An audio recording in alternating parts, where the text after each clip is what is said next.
네, 기도하겠습니다. 하나님 아버지, 감사합니다. 오늘 이 아침에도 하나님의 말씀을 붙잡고 말씀을 따라가는 주의 자녀들이 되게 하여 주시옵소서. 예수 그리스도의 이름으로 기도합니다. 아멘. 네, 하나님의 말씀은 열왕기하 3장 7절 말씀입니다. 열왕기하 3장 7절 말씀 보도록 하겠습니다. 제가 읽겠습니다. 또 가서 유다 왕 여호사밧에게 보내어 이르되 모압 왕이 나를 배반하였으니 당신은 나와 함께 가서 모압을 치시겠느뇨. 저가 가로되 내가 올라가리이다. 나는 당신과 일반이요 내 백성은 당신의 백성과 일반이요 내 말들도 당신의 말들과 일반이니이다. 아멘. 네, 오늘 열왕기하 3장의 내용은 이 여호람 왕과 여호사밧 왕의 이 내용이 나옵니다. 이 여호람 왕은요, 바알 주상은 제거를 합니다. 그런데 여로보암 왕이 처음에 만들었던 금송아지 숭배하는 이 제단은요, 헐지 않고 떠나지 않고 그냥 그대로 놔두는 그런 모습을 보입니다. 그리고 나중에 이 모압이 원래 북이스라엘의 이 속국으로 되어 있었는데 모압이 배반을 하게 돼요. 그래서 모압의 배반에 맞서서 유다 왕 여호사밧과 에돔 왕과 동맹을 맺고 출정하는 내용이 바로 오늘 우리가 읽은 말씀이 되겠습니다. 이 세 나라 왕이요, 모압을 이제 꺾기 위해서 행군을 하는데 행군 도중에 물이 없어서 전멸할 위기에 처하게 됩니다. 이 절박한 위기 속에서 여호사밧이 그래도 믿음의 왕이잖아요. 이 사람이 엘리사를, 하나님의 사람을 찾습니다. 이 엘리사가 그곳에 와서 여호람 왕을 꾸짖습니다. 그러면서 여호사밧이 아니었으면 내가 당신을 만날 일이 없을 것입니다 라고 얘기를 하죠. 하지만 여호사밧을 생각해서 하나님의 말씀을 전해주죠. 그는 골짜기에 개천을 많이 파라는 인간의 이 순종을 요구하면서 비 없이 물을 채우고 모압을 진멸할 것을 예언합니다. 다음날 소재 드릴 때 이 개천을 파니까 물이 솟아 나오는 거예요. 그래서 모압의 이 원정을 갈 수 있는 그런 모든 여건이 갖춰지게 되죠. 모압 사람들은 해에 비친 물로 인해서 그것이 멀리서 보면 이제 해가 석양에 질 때 이 붉게 물들잖아요. 그걸 피로 본 거예요. 그래서 오인을 해서 이스라엘군이 자멸한 것으로 착각을 하고 공격을 해 들어옵니다. 그러다가 이 연합군에 의해서 큰 피해를 입고 멸망을 하게 되죠. 승리 후에 이 모압 왕이요, 궁지에 몰리게 돼요. 그래서 죽을 위기에 처하니까 자신의 이제 후계자가 될 맏아들을 자신의 이 신에게 인신제사로 바치는 이런 극단적인 이런 짓들을 하게 되죠. 그것으로 인해서 성경에 보면 큰 경로가 임하여, 그래서 이스라엘 군대가 그것을 보고 경악하여 자신들의 집으로 철수하게 되는 이런 내용을 담고 있습니다. 북이스라엘의 왕과 여호사밧이 왜 함께하게 되었을까요? 아마 정치적으로 북이스라엘이 북쪽에 이제 여러 가지 침략 세력들을 막아주는 역할을 했기 때문에 아무래도 같이 연합해서 해야 될 그런 정치적인 이유가 있었을 것입니다. 아합 왕과 여호사밧은요, 함께 아람과 전쟁에 휘말렸지만 여호사밧은 목숨을 건졌죠. 그래서 아합 왕이 그때 죽게 되죠. 그리고 그 아합 왕의 다음 왕인 아하시아와도 여호사밧은 연대를 하게 됩니다. 함께 무역을 했으나 엘리에셀 선지자의 말을 듣고 이 무역을 하지 않게 되죠. 그리고 또 이 여호사밧은요, 그 다음 왕인 여호람 왕과도 함께 해요.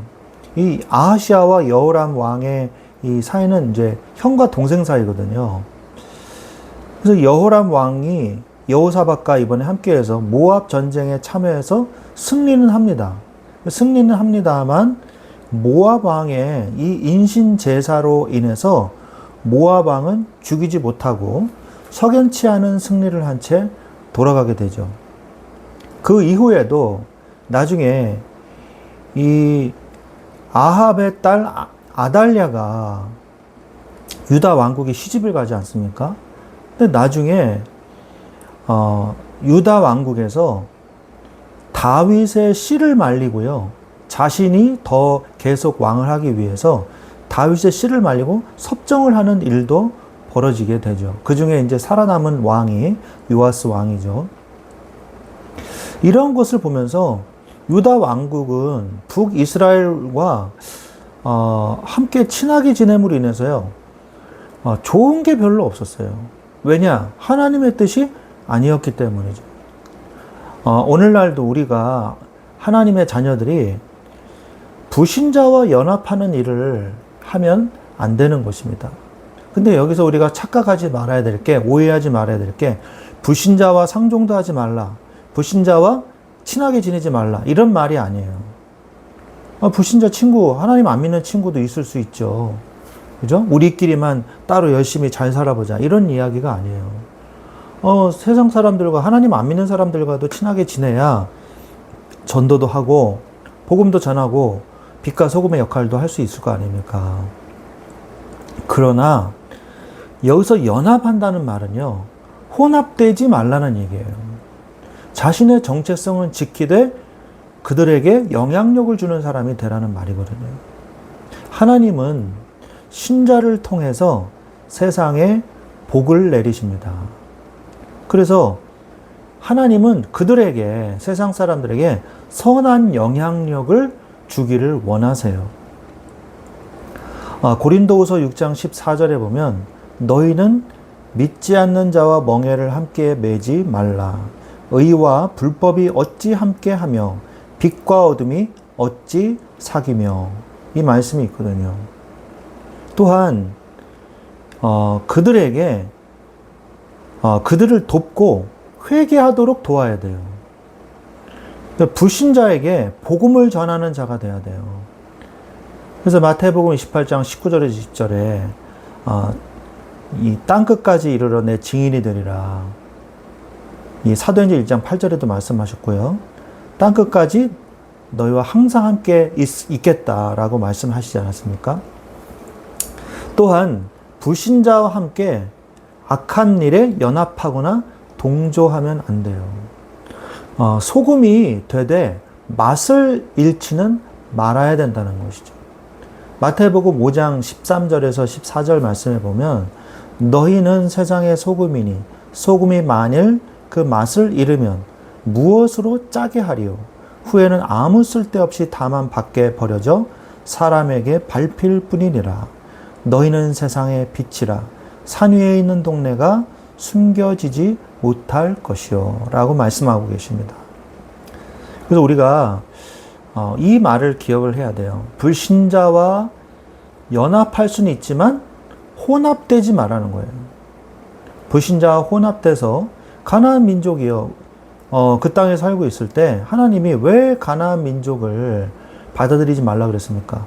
혼합되기 때문에 그런 것이거든요. 왜 솔로몬이 이후에 두 나라가 분열됐습니까? 우상 숭배와 그들의 문화를 받아들이고 하나님의 문화를 버렸기 때문이거든요. 혼합됐기 때문이거든요. 그래서 우리는 여기에 대한 경각심을 가지고 있어야 됩니다. 그러려면 어떻게 해야 되겠어요? 우리가 끌려가는 자가 아니라 그들이 끌려오도록 할 수 있는 뭐가 있어야 돼요? 영적인 힘이 있어야 된다는 것이죠. 악인과 함께 동조하는 자는 그 재앙이 자녀에게까지 미칩니다. 그래서 다윗의 후손이 멸절될 위기에 놓이기도 했거든요. 우리는 항상 뭘 생각해야 되냐? 하나님이 나의 주인 되신다. 하나님이 나와 함께 하신다. 이 신앙을 가지고 불신자와 만나면서 그들의 세상의 문화와 그들의 세상의 기준, 그죠? 오직 경제적 어떤 기준을 가지고 어떤 눈에 보이는 육신적 기준을 가지고 살잖아요. 근데 우리는 그거 아니잖아요. 영적인 기준을 가지고 있지 않습니까? 그래서 우리가 영적인 복음의 기준, 말씀의 기준, 언약의 기준을 가지고 하나님과 함께하는 축복을 누려야 돼요. 안 그러잖아요? 그냥 복음도 모른 채 희미하게 복음을 잘 모르는 채로 신앙생활한다? 그런 사람이요. 이단 사이비들이 유혹했을 때 바로 넘어가는 거예요. 교회를 다니면서도 답을 찾지 못하는 거예요. 그죠? 그래서 그렇게 되는 겁니다. 우리가 신앙생활할 때 어떤 축복을 내려야 돼요? 반석과 같은 축복을 내려야 돼요. 반석과 같은 축복을 누려야 우리가 흔들리지 않을 수 있는 것입니다. 오늘 우리가 여호사밧을 보면서 여호사밧이요, 하지 말아야 될 행동을 했어요. 그래서 전쟁에 같이 따라가고 여러 가지 일들을 같이 함께 하면서 많은 어려움과 위험을 처하게 됐고, 나중에 이 유다 왕국에 흘러들어온 이 누구예요? 아달랴, 아합 왕의 딸이죠. 이 공주가 들어와서 다윗의 씨를 말리려 하는 이런 일까지 벌어졌거든요. 우리는 세상 사람들과 잘 화목하면서 어울리되 그들과 혼합되는 것이 아니라 그들을 살리고 그들을 도우며 그들을 예수 그리스도께로 올 수 있는 뭐예요? 영적인 힘을, 영적인 정체성을 가지고 우리가 이 세상 속에서 살아가야 할 것입니다. 이러한 축복을 누리시기를 우리 주 예수 그리스도의 이름으로 축원드립니다. 아멘.